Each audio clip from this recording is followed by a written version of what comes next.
So hey, I wanted to make a quick little video here about my experiences owning a 2008 V-Strom 650 and compare that to my ownership of the 2020 V-Strom 1050.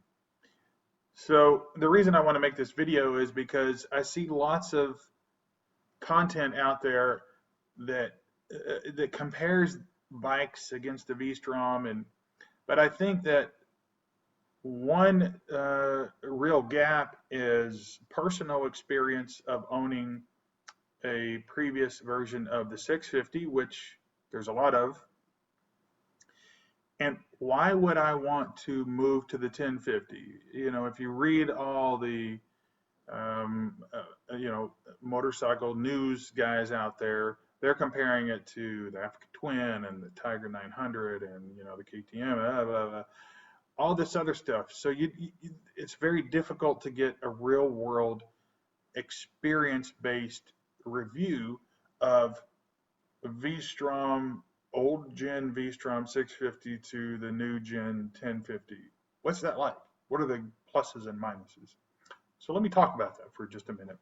So let me first start talking about my experience with my 2008 V-Strom 650. So when I bought this bike, it had about 30,000 miles on it, and it had been pretty well kitted out. It had a really nice skid pan on it, SW Motec, super heavy duty. It had a fork brace on it. It had Race Tech Gold emulator drop ins up in the front forks. It had an Elka three-way adjustable rear shock. It had a fused blocks, nice LED spots up front, and Madstad bracket and windscreen. A few other things, but primarily those were the big changes for the bike on how the bike felt. It also had a C Concepts seat, which was really nice. And so I had taken this bike on numerous long trips. From here, we went up to the top of, so I live just outside Charlotte, North Carolina, and we had taken the bike up to basically the top of Montana, just near the Canadian border. Fair bit of dirt road. We were up above in near Pole Bridge, and there's a long road that goes up to Kentland Lake, and that was a fairly rough road. Anyway, I've taken the bike on numerous trips, and for my style of riding, which is not the kind of stuff you would, there's no rock crawling that I'm doing with this. It's a heavy bike anyway. Plus I've got panniers on it. I've got all my crap with me. I'm not going to be doing that style of riding, and I don't really have any desire to do that, especially with a 500 plus pound motorcycle. As far as the things I loved about the motorcycle, the 650 V-Twin, great bike, or great engine, made enough power to get the job done, revved freely, real fun motor, wanted to rev all the time. The gearbox on that engine, 6-speed gearbox, wonderful transmission, a lot of good feedback. The clutch, you got a lot of feedback in it, and handling. When I never rode the bike with the bone stock suspension, so I can't speak to whether or not this is different, but I always thought that it was a great handling bike. Super fun. I've taken it up to the Dragon a few times. Did great. I mean, it's just an all around really good bike, really fun. I had, just before I traded in, I had installed some LED lights, and those transformed the bike at night. I mean, so much better than the halogens that were in there, and having two headlights up there really seemed to make a difference. So some of the shortcomings of the bike also is the engine. So when I would take a trip out west, I would have obviously me and all my kit and everything loaded up. Plus I had two little 1.5 gallon fuel tanks on some of the trips. So I had a fair bit of weight on there, and I'm not exactly a small dude either.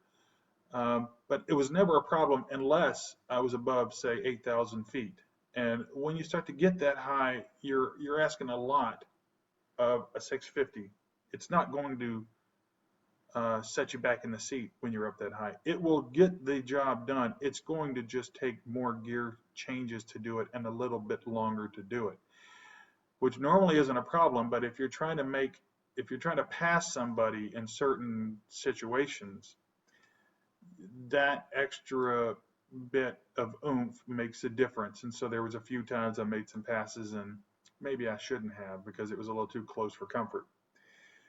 But honestly, other than that, I don't really have any complaints. It's not the prettiest bike in the world, but I don't really care about that. I don't want an ugly bike, but I never considered it an ugly bike. My particular one was the black one with a satin paint. I thought it was a good looking bike. And to be frank, I would still be riding it were it not for a certain set of circumstances that happened, which basically was I was riding out to Colorado this a few months ago, and going through Kansas, I started to have an intermittent, you know, what seemed like a miss. As time went on, this miss became much more pronounced, seemed to be heat induced. I got to meet my buddy in Montrose. He picked up his bike. We went ride down to Durango and Telluride and came back around. And as we're going through Montrose again, it was a hot day. It had been kind of cutting out a little bit, but it got to the point where I couldn't ride more than a few miles without the bike basically dying on me. I had been in the forums before and found that it's probably a throttle position sensor. So we went back to Montrose. In fact, the same dealer that he used to purchase his bike, the name of the place is Davis Service Center, and they are an awesome place. I can't say enough good things about those folks there. They went above and beyond. They gave me a fair deal, and even after the deal was made, they did some above and beyond things for me. Anyway, I went to the parts counter and told the guy pretty much what I needed. And to make a long story short, there are none of these sensors anywhere in the Suzuki system. They have to build more of them. So it can be weeks or months before we would be able to get the part. And with COVID, there's no, that thrown in there, you have no idea what that means. I had already been looking at it, the 1050, which I like, but I never expected I'd be purchasing one new. But because I was on a timeline, all things considered, I also had found that I had a sticky caliper on the way over and warped a front rotor, and my rear shock was leaking, so it was going to need to be rebuilt. Enough reasons for me that I went ahead and purchased the 2020 1050 they had there on the showroom floor that already had the bags on it and everything. So now let me talk to you about the 1050, and let me tell you the things I like about the 1050. I like all the electronics that are on there, by and large. I like the cruise control. I like the traction control, the ABS. My previous one did not have ABS. The stock suspension on this bike is really good. I would say that, to be honest with you, it's a little bit better than after the aftermarket stuff I had on the previous bike. The engine is a great engine. It's really good. I would say it's pretty much as smooth as my old 650 with, maybe like 40 more horsepower.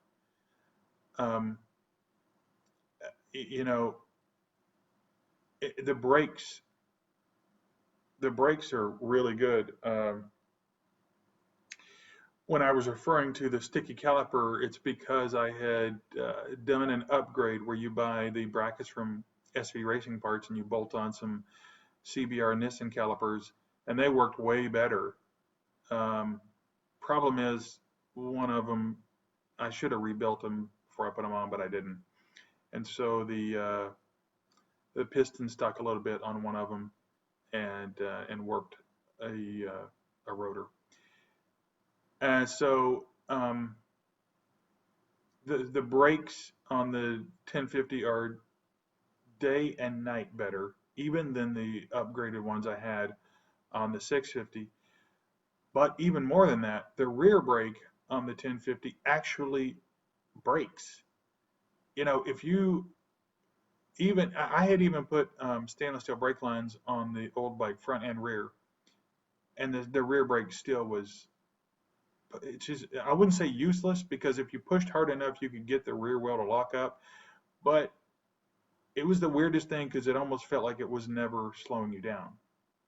Could be brake pads, but a lot of people complain about this. So electronics package is nice. Cruise control is awesome. Traction control is great. I've kind of I've got a story about that as well. By and large, I like it.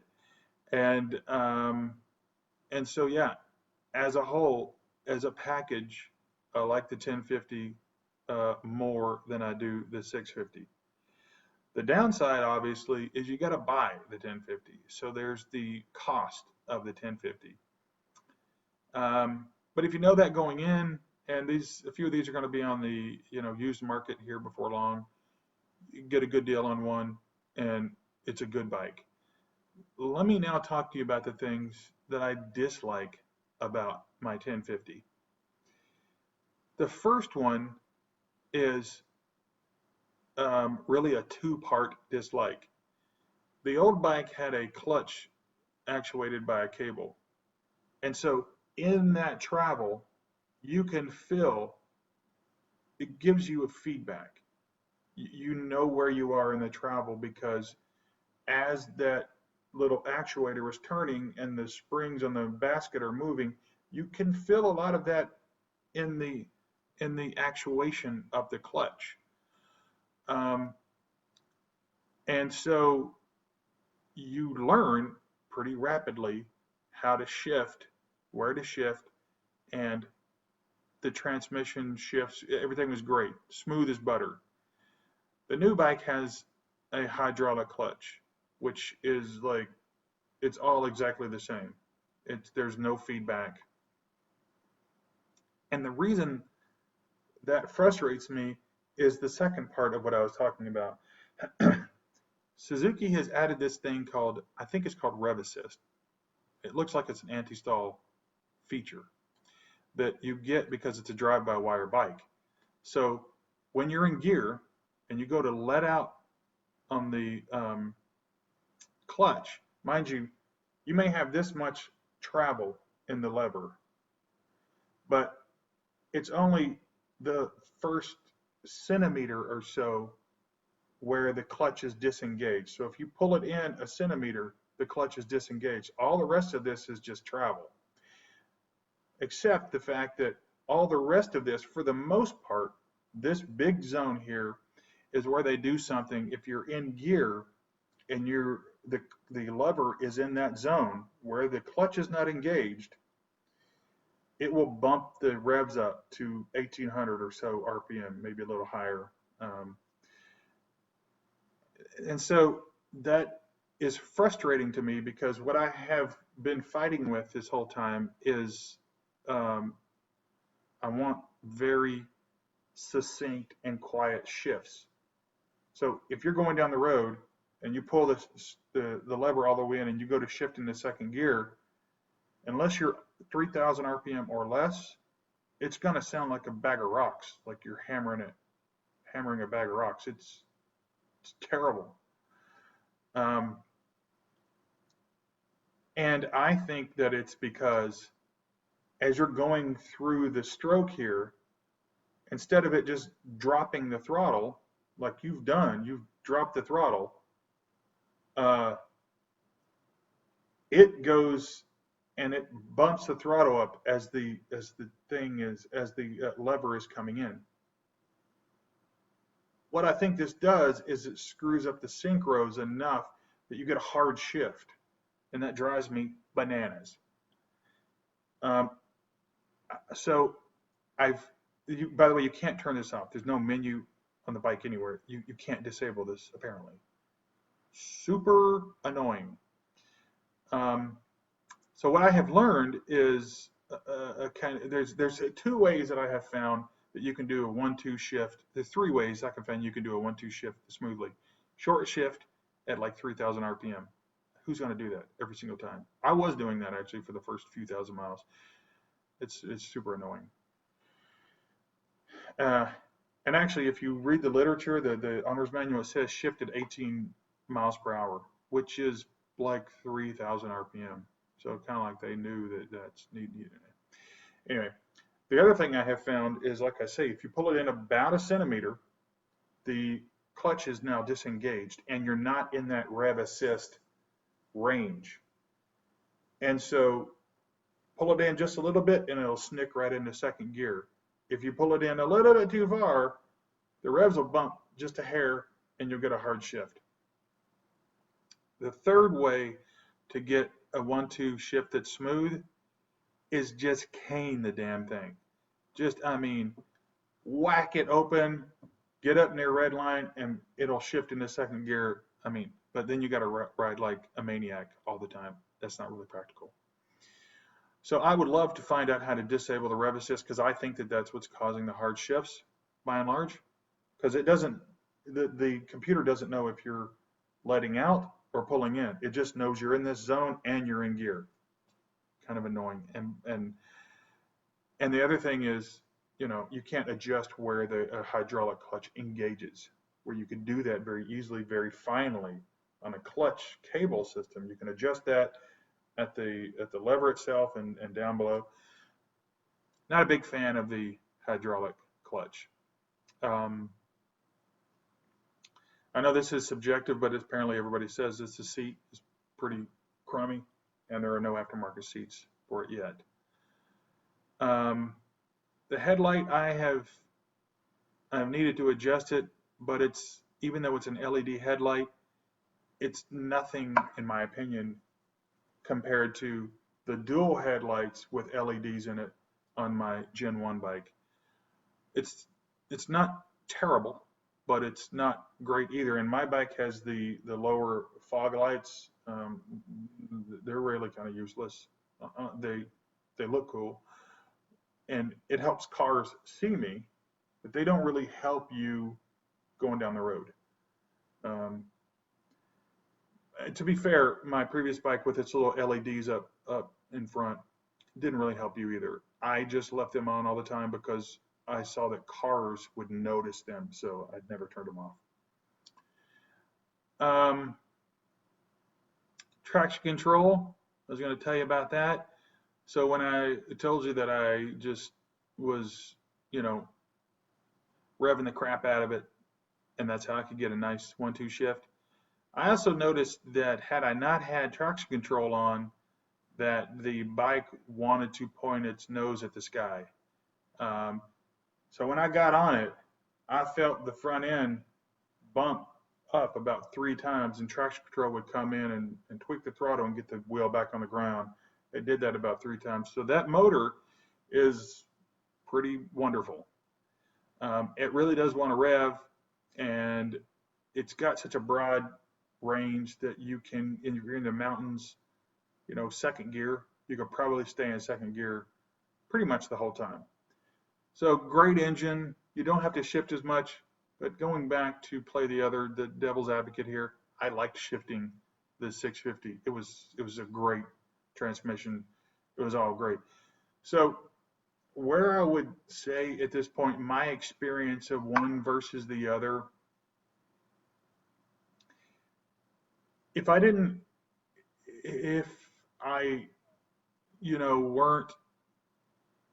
have to pay for it, obviously I'd pick the 1050 every time. But if I had been able to get the parts for my 650, I'd keep it. I'd still be riding it right now. I'd fix the shock, I'd buy new rotors and rebuild those calipers. There is nothing at all wrong with the 650. You don't need the upgrade. But there are enough nice things on the 1050 that If price is no object, obviously buy it. But if price is a concern, and it is for most of us, I would say wait. There's probably going to be a couple of these come for sale. But having owned it and have ridden it, I've had it for about a little over 2 months now. I've got about 6,000 miles on the bike. I've taken a couple of big trips. I came back from Colorado on it. I took a few small trips here. I took a big trip up to Vermont about a week ago. Great on the interstate. There is never a problem with power. You're able to pass, at any speed, really. Gas mileage. Let's talk about gas mileage for a second. I probably don't get as good a gas mileage as some other guys, but I will say this, especially with those XT aluminum bags on it, they're big square windbreaks sticking out of the side of the bike.